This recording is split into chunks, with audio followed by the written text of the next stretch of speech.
Hello guys, आज आप सभी का फिर से हमारे इस वेब डेवलपमेंट की क्लास में स्वागत है। तो चलिए शुरू करते हैं। तो स्टार्टिंग से हम जाते हैं, मेरे डायरेक्ट विजुअल स्टूडियो कोड इसमें ओपन है तो मैं यहीं से ओपन कर लेता हूँ।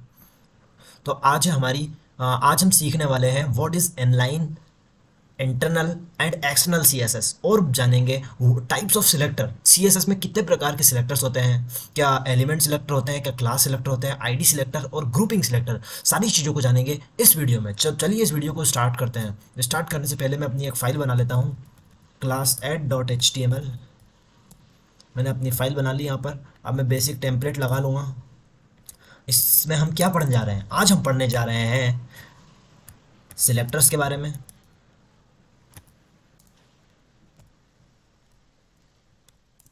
सबसे पहले पढ़ेंगे हम inline CSS, internal CSS and external CSS. और पढ़ेंगे किसके बारे में? और पढ़ेंगे टाइप्स ऑफ सिलेक्टर्स। तो बिना टाइम वेस्ट किए इस क्लास को करते हैं स्टार्ट। तो स्टार्ट करने से पहले मैं आपको लेके चलता हूँ चैट जीपीटी में, और यहाँ पे मैं आपको बता देता हूँ what is inline, internal and external CSS in easy way. तो चलिए देख लेते हैं कि सीएसएस में इनलाइन और इंटरनल और ये एक्सटर्नल क्या क्या होता है। तो एक डेफिनेशन ले लेते हैं, एक ओवरव्यू, फिर चलते हैं हम वीएस कोड की तरफ और लिखते हैं इसका कोड। तो चलिए स्टार्ट करते हैं। तो inline CSS a way of styling HTML element using the style attribute. एक स्टाइल नामक एक एट्रीब्यूट होता है जिसका हम यूज़ करके एचटीएमएल के एलिमेंट के अंदर ये स्टाइल टैग को लगा करके हम हमारी सीएसएस इसके अंदर जोड़ सकते हैं। This is a quick and easy way add css style to a specific html, but it can become difficult to manage and update the number of styles increases। तो इसका मतलब यहाँ पे कहना चाहता है कि ये बेस्ट वे है। हम बहुत आसानी से हम CSS को ऐड कर सकते हैं हर एक HTML एलिमेंट के अंदर, लेकिन जैसे जैसे हमारी CSS की स्टाइल नंबर बढ़ती है, CSS की सीट्स बढ़ती है, CSS का कोड बढ़ता है, तो इसको मैनेज करना बहुत ज़्यादा डिफिकल्ट हो जाता है, इसको अपडेट करना बहुत ज़्यादा डिफिकल्ट हो जाता है। इसका एग्जाम्पल यहाँ पे दिया हुआ है। अब बात करते हैं हम internal CSS। Internal CSS is a way of styling HTML element using style block with in the style block. एक स्टाइल नामक ब्लॉक होगा जिसके अंदर हम इंटरनल CSS को ऐड करेंगे, और of the HTML document in head section के अंदर हमको इसको ऐड करना है। This allows you to apply style to multiple elements within the same HTML documents using smaller projects do not require separate CSS file।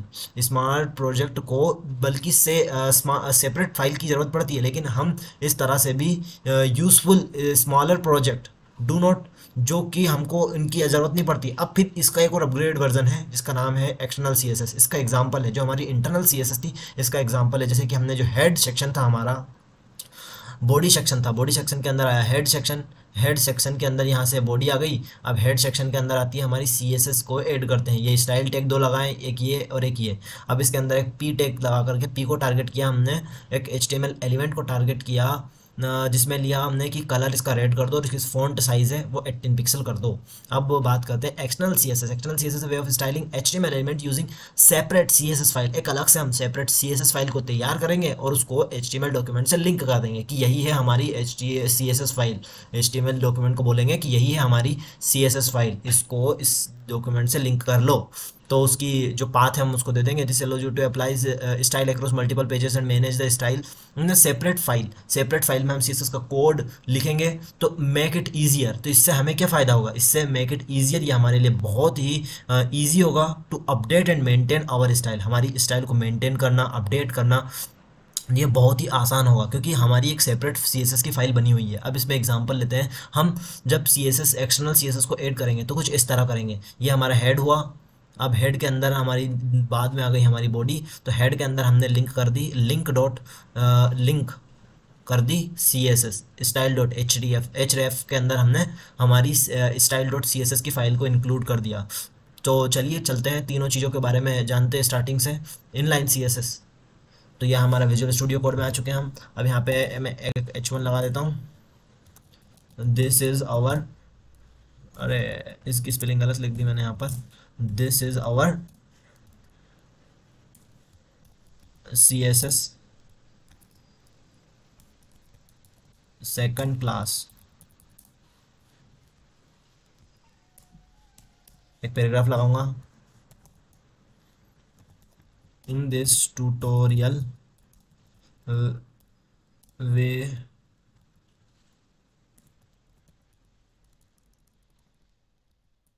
will learn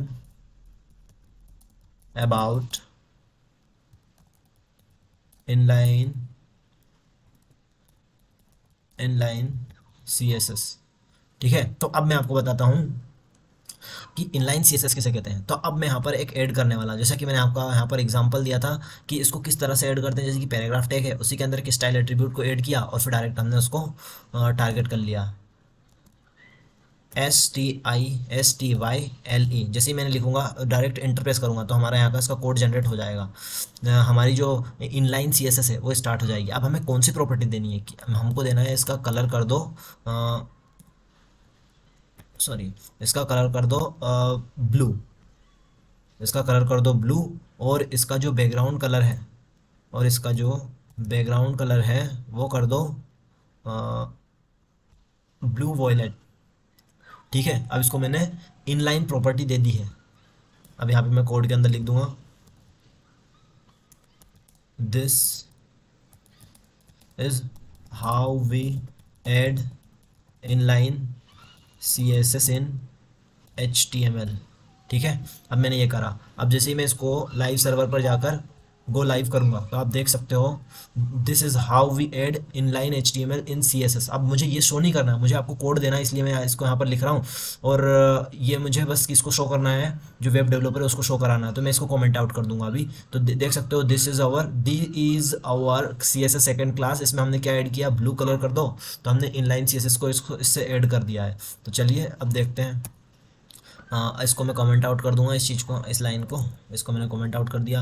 अब बात करते हैं कि हम इंटरनल CSS को यूज़ कैसे करें। तो इंटरनल CSS का यूज़ करने के लिए मैं यहाँ पे एक और पैराग्राफ लेने वाला हूँ, जिसका एक और लूँगा मैं, H2 में लिखूँगा, this is how we add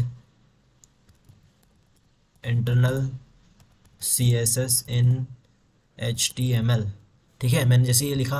अब मुझे जो H2 है, अब इसके अंदर मैं एक और चीज़ ले लेता हूँ। यहाँ पे मैं ले लेता हूँ एक डिव के अंदर में लिया मैंने, डिव के अंदर में लिख दूंगा कि एक H2 है या एक पैराग्राफ है। पैराग्राफ के अंदर लॉरेम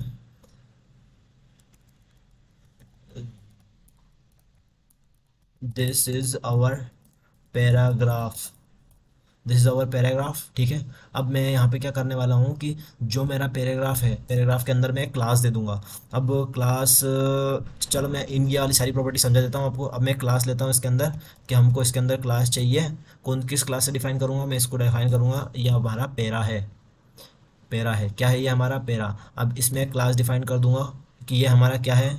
चलो इसको आईडी से डिफाइन कर लेते हैं। मैंने आईडी और क्लास के बारे में आपको पहले ही समझा दिया। अगर आपको अभी भी समझ में नहीं आया तो आप हावल करके जाइए और पढ़िए इस चीज़ को क्या लिखा हुआ है। मेरी रीडिंग स्पीड बहुत तेज़ है, इसलिए मैंने इसको पढ़ चुका हूँ, और मैंने भी इसको भी पढ़ लिया है और मैंने इसको समझ लिया। आप इसको पढ़िए, और अगर आपको समझ में नहीं आया तो मैं आपको आई बटन पे यहाँ पर लिंक दे दूँगा, तो आप मेरे प्रीवियस वीडियो में जाके आईडी और क्लासेस के बारे में पढ़ सकते हो।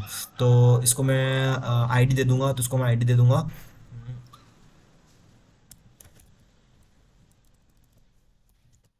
head1। ठीक है, मैंने इसको यहाँ पे दे दी head1। अब जैसे इसको मैं लाइव सर्वर, अब मैं क्या करने वाला हूँ, इसमें इंटरनल CSS ऐड करने वाला हूँ। इसमें को मैं पूरी कॉपी करके, इसको मैंने यहाँ पे कॉपी कर लिया और मैंने यहाँ पे इसको कमेंट आउट कर दिया, this is how we add internal CSS। Internal CSS को ऐड करने के लिए जैसे मैं टाइटल के पास इंटर बटन क्लिक करूँगा, और यहीं पर हम हेड सेक्शन में, जैसे कि मैंने आपको बताया था हेड सेक्शन के हम ऐड करने वाले हेड सेक्शन में क्या, हमारी जो इंटरनल CSS। तो जैसे ही मैं यहाँ पे लिखूँगा स्टाइल, एंटर दबाओ, एंटर प्रेस करूँगा तो हमारी यहाँ पर स्टाइल टैग लग चुका है। स्टाइल टैग के अंदर हम हमारी इंटरनल सीएसएस यानी कि हमारी एचटीएमएल डॉक्यूमेंट के अंदर ही जो सीएसएस ऐड की जाती है स्टाइल टैग की मदद से, उसे हम इंटरनल सीएसएस कहते हैं। अब हमें कौन से एलिमेंट को टारगेट करना है, हमें करना है हेड को। तो हम इसके अंदर कुछ हेर फेर करना चाहते हैं, तो हम लिखेंगे सबसे पहले, अगर ये डिफाइन करेगा कि ये आईडी है और हेड को जो हमने जो आईडी दी है, आईडी क्या है हमारी H2 की, वो है आईडी है H1। तो अब इस H1 को कैसे पता लगेगा, हेड वन को कैसे पता लगेगा कि आईडी या क्लास है, तो इसके लिए हम इसको बताएंगे कि हैज़, ये एक आईडी है। हैज़ मीन्स होता है कि ये एक आईडी है, ठीक है। अगर यहाँ पे मैं लगाता डॉट, मैं आपको भी आगे बताऊंगा, तो हेड सॉरी इसमें वन लगाना भूल गया मैं, ठीक है मैंने लगाया। अब बात करते हैं कि इसमें हम कौन सी प्रॉपर्टी देना चाहते हैं, तो मैं देना चाहता हूँ कि इसका जो बैकग्राउंड है, इसका बैकग्राउंड कलर कर दो ब्राउन, ठीक है। इसका बैकग्राउंड कलर कर दो ब्राउन और इसका कलर कर दो वाइट, कलर कर दो चलो वाइट में मज़ा नहीं आएगा, रेड कर लेते हैं, ठीक है। रेड कर लिया। अब मैं एक और चीज़ को टारगेट करने वाला हूँ। पहले इसको तो मैं पोर्ट के ऊपर गो लाइव पे जाके वापस से इसको लाइव कर दूंगा, देख सकते हो आप, मैंने इसको रेड कलर दिया था और इसका जो बैकग्राउंड कलर है उसको ये दिया था। तो ये दोनों दोनों कलर्स हमारे पे यहाँ पे आ चुके हैं। अब दोनों को साइड बाय साइड खोल लेते हैं ताकि उसको भी हम देख सकें, ठीक है। अब मैंने इसको भी यहाँ पे खोल लिया। आप देख सकते हैं इसमें जैसे ही मैं हेर फेर करूँगा, अब मुझे टारगेट करना है क्लास टेक को, तो क्लास टेक को टारगेट करूँगा dot class dot sorry class tech को टारगेट करना है, तो हमने इसको क्लास कौन सी दी है, पैरा दी, इंटर दबाया। मुझे इसको देना है, इसका कलर कर दो बैकग्राउंड कलर कर दो ब्लैक, बैकग्राउंड कलर कर दो ब्लैक और इसका कलर कर दो वाइट। इसका कलर पहले से ही वाइट था, देखो मैं आपको बताता हूँ। मैं जैसे इसको कमेंट आउट करूँगा, देख सकते हो इसका पहले कलर ब्लैक था और मैंने बैकग्राउंड कलर ब्लैक कर दिया, तो ये दिखेगा नहीं हमको। तो अब हमको इसका कलर वाइट कर देंगे ताकि हमको ये बैकग्राउंड के ऊपर आसानी से दिख पाए। देख सकते हो आप, अच्छे से देख सकते हो। अब मैं यहाँ पे क्या करूँगा कि मैं इसका फ़ॉन्ट साइज़ भी इंक्रीज़ कर देता हूँ थोड़ा। फ़ॉन्ट साइज़ कर दो लगभग 20 पिक्सल, ठीक है। देख सकते हो आप चेंजेस कैसे कैसे आ रहे हैं। तो हमने इस वीडियो में अभी देखा कि इनलाइन सीएसएस को ऐड कैसे करते हैं, इंटरनल सीएसएस को ऐड कैसे करते हैं। अब बात करते हैं हमारी लास्ट सीएसएस कि इसको ऐड कैसे किया जाता है, तो वो है हमारी external CSS. This is how we add external CSS in HTML। उसको कमेंट आउट कर दूंगा। अब एक्सटर्नल CSS को ऐड करने के लिए मैं इसको विजुअल स्टूडियो कोड को फुल स्क्रीन में ओपन कर लिया मैंने। अब मैं इसको क्या करने वाला हूँ, इसके लिए हमें एक बहुत ही स्पेशल चीज़ की रिक्वायरमेंट होगी कि हमें इसमें बनाना होगा एक न्यू फाइल को हमको इस HTML डॉक्यूमेंट से लिंक करना होगा। तो न्यू फाइल बनाने के लिए सिंपली से राइट क्लिक कीजिए। चलो न्यू फाइल यहीं से बना लेते हैं। जो हमारे एक्सप्लोरर इस पर राइट क्लिक किया और यहाँ पर जाके हमने बना ली कि style.css नाम से एक फ़ाइल बना ली। इंटर जैसे प्रेस किया, हमारी एक CSS की फाइल बन के तैयार हो चुकी है। अब मुझे क्या करना है, जो मेरी क्लास head.html है, इसके अंदर जो हेड सेक्शन है उसके अंदर मैं एक ऐड करना चाहता हूँ किसको, style.css को। तो style.css को ऐड करने के लिए मैं क्या करूँगा, सिंपली लिंक कोलोन CSS। जैसे मैं इस पर क्लिक करूँगा तो इसका कोड ऑटोमेटिकली जनरेट होकर आ चुका है, इसका कोड लिख चुका है और हमारी CSS भी लिंक हो चुकी है। इसमें डिफ़ॉल्ट ऑप्शन है कि style.css ही जो फाइल रहती है जिससे इसको लिंक करना होता है। अगर मुझे इसका रीनेम दूसरा होता तो मैं यहाँ पे दूसरा डाल देता, सिंपली सी .css एक्सटेंशन यहाँ पे यूज़ किया जाएगा ताकि हमारी CSS को ऐड करने के लिए। अब मैं क्या करने वाला हूँ, मैं यहाँ पर लिखूँगा डिव नहीं लिखता हूँ, मैं लिखता हूँ यहाँ पर डिव, चलो डिव लिख देते हैं। डिव के अंदर मैं लिखता हूँ this is our div we used to study external CSS, ठीक है। तो अब ये हमारा शो हो रहा है, देख सकते हो। जैसे कि मैं इसको लेके जाता हूँ, देख सकते हो this is our div we used to study external CSS। अब हम इसको आधा ओपन कर लेते हैं इधर साइड से। ठीक है, बढ़िया सा लग रहा है। अब मैं क्या करने वाला हूँ, मैं जाने वाला हूँ हमारी style.css फाइल के अंदर, जिसमें मैं टारगेट करूँगा हमारे div को। तो div को टारगेट करने के लिए मुझे क्या देना होगा, ये क्लास या आईडी। तो क्लास दे दूंगा मैं क्लास दे दूंगा यहाँ पर कि इसकी क्लास ले लो, इसकी क्लास ले लो div1। मैंने इसकी क्लास दे दी div1। अब मैं div1 को जैसे ही टारगेट करूँगा तो इसमें सारी प्रॉपर्टी लगना स्टार्ट हो जाएगी। जैसे मैं टारगेट करूँगा कि div1 को क्या करो, अब div1 का जो कलर है उसको कर दो, उसका कलर कर दो ब्लू।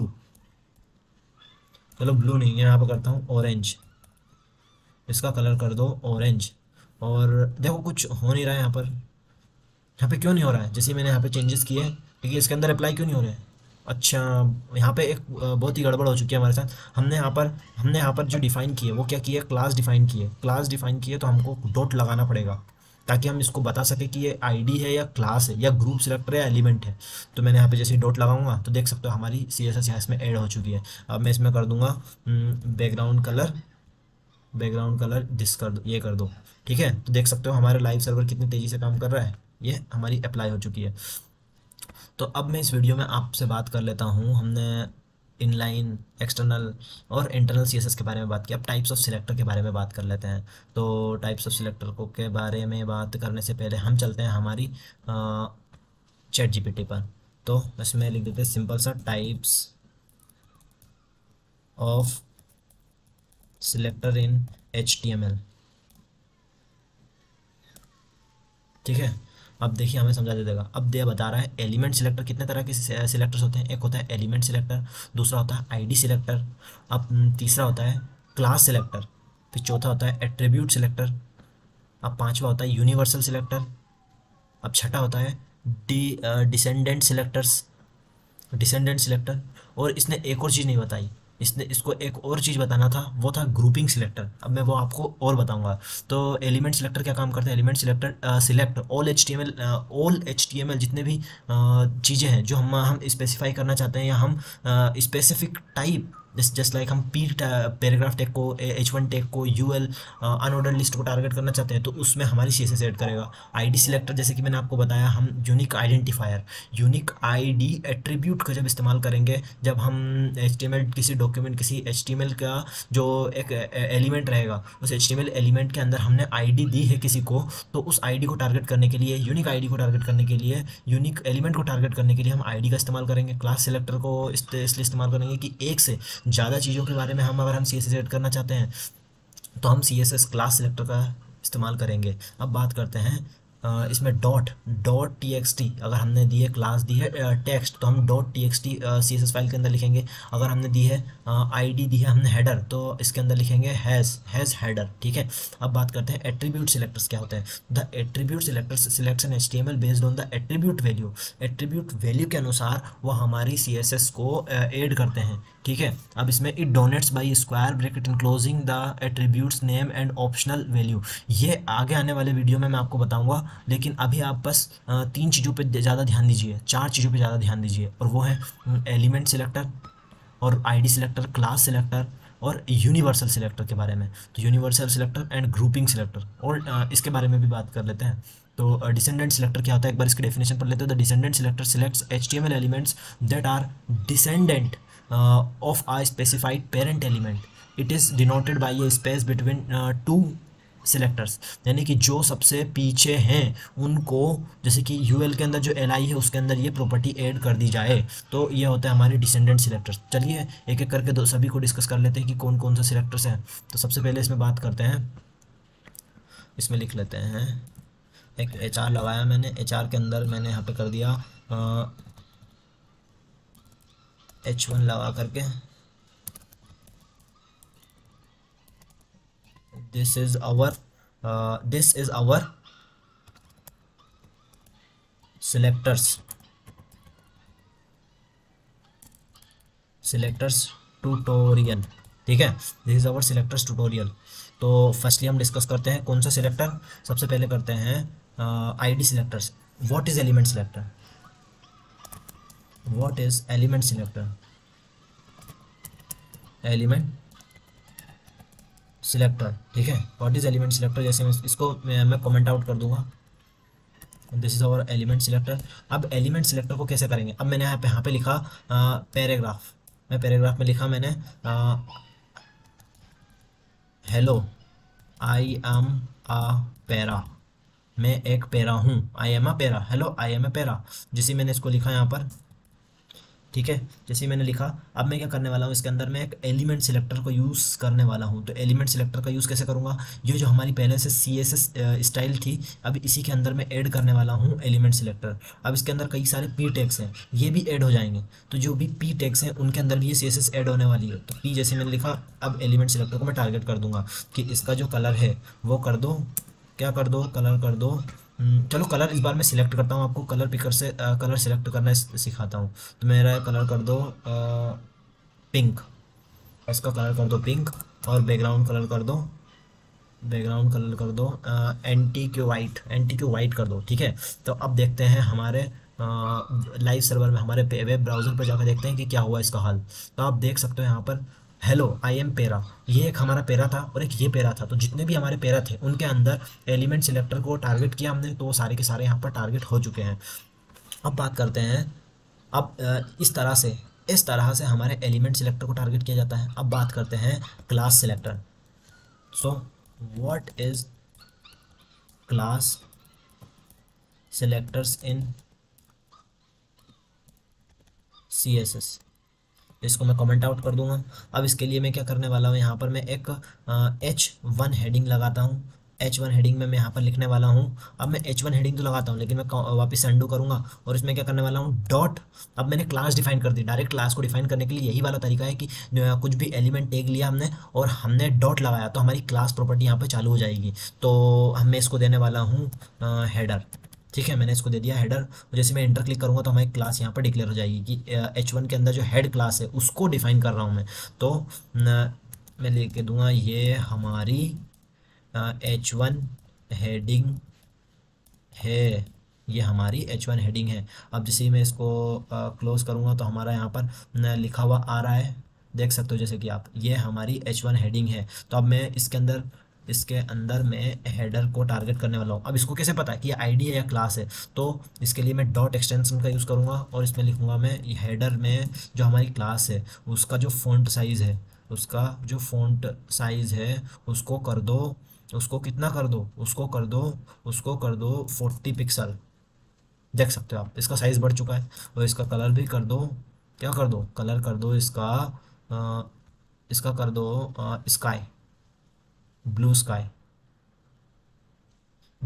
इसका कलर कर दो। तो हमने इसका ब्लू स्काई इसका कलर कर दिया। तो क्लास सिलेक्टर्स को हम इस तरह से टारगेट कर सकते हैं। अब बात करते हैं what is ID selector, ID selectors in CSS, इसको मैं कमेंट आउट किया। अब मैंने यहाँ पे लगाया एक H2 टैग लगाया। अब H2 टैग के अंदर, सॉरी मैं इसको अंडू करता हूँ। अब मैं डायरेक्ट जैसे ही हैश लिखूंगा, H2 के बाद में लिखूंगा हैश, तो हमारी आईडी डिक्लेरेशन स्टार्ट हो चुकी है। अब मैं इसमें डिक्लेयर करने वाला हूँ कि हमारी आईडी कर दो, क्या कर दो, आईडी कर दो BG1, कुछ भी आईडी टारगेट कर सकते, कुछ भी नेम से। मैंने लिखा ये हमारी आईडी है, ये हमारी आईडी है, ठीक है। तो मैं इसको कैपिटल कर दिया मैंने, ये हमारी क्या है, आईडी है। तो अब मुझे इस BG1 को टारगेट भी करना होगा। अब मैं जैसे कि आपको यहाँ पर स्मॉल करके यहाँ पर दिखा देता हूँ, तो आप देख सकते हो ये हमारी आईडी है, ये तो आ चुका है, लेकिन हमें क्या करना है, इसमें टारगेट भी करना होगा। तो टारगेट करने के लिए मैं यहाँ पर जैसे ही मैं हैश लिखूंगा, इनको पता लग जाएगा कि हम किसको टारगेट कर रहे हैं, हम टारगेट कर रहे हैं हमारी आईडी को। जैसे मैं लिखूंगा BG1 और ब्रैकेट कर्ली ब्रेसेस लगा के यहाँ पे इसको स्टार्ट करता हूँ। इसका मैं कलर करने वाला हूँ, इसका कलर कर दो ग्रीन, ठीक है। अभी तक हमने ग्रीन नहीं दिया है, तो मैं इसका कलर ग्रीन देने वाला हूँ। तो ग्रीन हो गया, हमारा कलर हो गया, क्या हो गया, ग्रीन। कलर कर दो ग्रीन, हमें लाइट ग्रीन चाहिए, लाइट ग्रीन ले लिया हमने। और इसका जो बैकग्राउंड कलर है वो कर दो, बैकग्राउंड कलर कर दो ग्रे। जैसे मैं ग्रे करूँगा तो आपको अच्छे से दिख पाएगा, यहाँ पर बैकग्राउंड कलर ग्रे हो गया हमारा। तो हमने इस तरह से हम आईडी सिलेक्टर्स का इस्तेमाल कर सकते हैं। अब मैं आपको एक और चीज़ बताता हूँ, ग्रुपिंग सिलेक्टर्स। अब मैंने यहाँ पे what is grouping selectors, what is grouping selectors. तो ग्रुपिंग सिलेक्टर्स किस तरह से हम इस्तेमाल करेंगे तो मैं आपको बताता हूँ। तो अब मैं यहाँ पे लिखता हूँ स्पैन। स्पैन के अंदर मैं कुछ लिखने वाला हूँ, this is our span in HTML। ठीक है, मैंने यहाँ पे जैसे लिखा तो हमारे यहाँ पे लाइव सर्वर ने स्टार्ट कर दिया, ऐसे यहाँ पे लिख दिया दिस इज़ अवर स्पैन। ठीक है, अब मैं यहाँ पर एक ग्रुपिंग सिलेक्टर का इस्तेमाल करने वाला हूँ कि हमारी जो ये वाला P टैग है और जो हमारा ये वाला H1 टैग है, ये हमारा H1 टैग है और ये हमारा P टैग है, इन दोनों को क्या कर दो, इनका दोनों का फ़ॉन्ट साइज़ इंक्रीज़ कर दो। तो जैसे मैं यहाँ पे करूँगा तो मेरा क्या क्या, एक तो मेरा P और जो मेरा H1 है, इन दोनों का फ़ॉन्ट साइज़ क्या कर दो, आपको दोनों को देखना है। किनको, एक तो देखना है P को और एक तो देखना है H1 को। एक ये हमारा H1 है, ये हमारी हेडिंग 1 है, तो इनकी क्या कर दो आप, इनका फ़ॉन्ट साइज़ कर दो, क्या कर दो, फ़ॉन्ट साइज़ कर दो 50 पिक्सल। तो देख सकते हो आप किन किन चीज़ों का जो साइज़ इंक्रीज़ हुआ है, वही क्या है, वो है हमारे P और H, this hello I M पेरा, ये और ये और ये और ये शायद से। तो ये क्या क्या है हमारे, ये है हमारे ग्रुपिंग सिलेक्टर्स, पूरे ग्रुप को इस्तेमाल करने के लिए कि मुझे इसमें भी चेंज करना है, P के अंदर भी, तो ये हमारे इसमें चेंज हुआ, इसमें भी चेंज हुआ। तो इन सारों को इस्तेमाल करने के लिए हम क्या करते हैं, ग्रुपिंग सिलेक्टर का इस्तेमाल कर सकते हैं। अब मैं आपको एक और चीज़ बताता हूँ, अगर मुझे पूरे के अंदर ही कुछ चेंज करना है, पूरे के अंदर ही कुछ चेंज करना है पूरे पेज के अंदर, तो उसके लिए मैं एक यूनिवर्सल सिलेक्टर का इस्तेमाल करता हूँ। यूनिवर्सल सिलेक्टर को इस्तेमाल करने के लिए मुझे मैं लगाऊंगा स्टार और करली ब्रेसेस, जैसे स्टार्ट करूँगा तो ये होगा, स्टार्ट हो जाएगा हमारा यूनिवर्सल सिलेक्टर। अब यूनिवर्सल सिलेक्टर में देना चाहता हूँ कि बैकग्राउंड कलर कर दो, क्या कर दो, बैकग्राउंड कलर कर दो, देख सकते हो आप, मैंने कर दिया पर्पल कलर, ब्लू वॉयलेट। अब मैं इसको थोड़ा सा अच्छा नहीं लग रहा है यहाँ पर, तो थोड़ा सा इसको लाइट में कर दूंगा थोड़ा सा। अब देख सकते हो आप ये, तो ये मैंने पूरी यूनिवर्सल यानी कि पूरी बॉडी के अंदर, पूरी बॉडी के अंदर नहीं, पूरे पेज के अंदर ही, पूरे पेज के अंदर हर एक चीज़ के अंदर मैंने दे दिया यूनिवर्सल सिलेक्टर। जैसे कि आप देख सकते हो स्पेसिफाई स्पेसिफिसिटी। अब ये क्या है, हमारे यूनिवर्सल सिलेक्टर को इस्तेमाल करना सीखा हमने।